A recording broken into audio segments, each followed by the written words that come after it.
ಸಾರಥ್ಯದಲ್ಲಿ land lord cinema ಅದು ಒಂದು ಸಂವಿಧಾನ, ಜಾತಿ, ಶೋಷಣೆ, ಗುಲಾಮಗಿರಿ ಇದು ವಿರುದ್ಧ ಆಗಿರ್ತಕ್ಕಂಥ ಇದನ್ನು ಥೀಮ್ ಇಟ್ಟುಕೊಂಡು ಮಾಡಿರ್ತಕ್ಕಂಥ ಸಿನಿಮಾ. ಈ ಸಿನಿಮಾ ಈಗ ಇಂದಿನ ಸಮಾಜದಲ್ಲಿ ಅತ್ಯಂತ ಅವಶ್ಯ ಅಂತಕ್ಕಂಥ ಮಾತುಗಳನ್ನು ಇದನ್ನು ನಾನು ನೋಡ್ತೀನಿ ನಾನು. ಮತ್ತೆ ಎಲ್ಲರೂ ನೋಡಬೇಕು ಇದನ್ನ ಸಿನಿಮಾ. ಬಿಕಾಸ್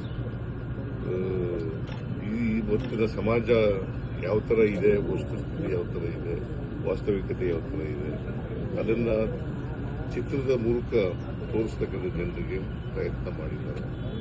ಅವರಿಗೆ ಅಭಿನಂದನೆಗಳನ್ನ ಪುಣ್ಯ ವಿಜಯ್ ಅವರ ಸಂಗಡಿಗರಿಗೆ, ನಿರ್ದೇಶಕರು. ನೀವು ನಿಮ್ಮ ಹೆಸರೇನು?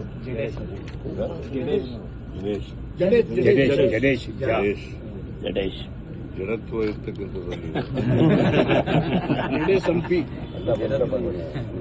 ಬಟ್ ಎನಿವೆ ಕ್ರಿಯಾಶೀಲವಾಗಿದ್ದೀರಿ, ಬಹಳ ಸಂತೋಷ. ಕ್ರಿಯಾಶೀಲವಾದಂಥ ಸಿನಿಮಾ ತೆಗೆದಿದ್ದೀನಿ, ಬಹಳ ಸಂತೋಷ. ನೀವೆಲ್ಲರೂ ಕೂಡ ನೋಡಬೇಕು, ನಾನು ನೋಡ್ತೇನೆ.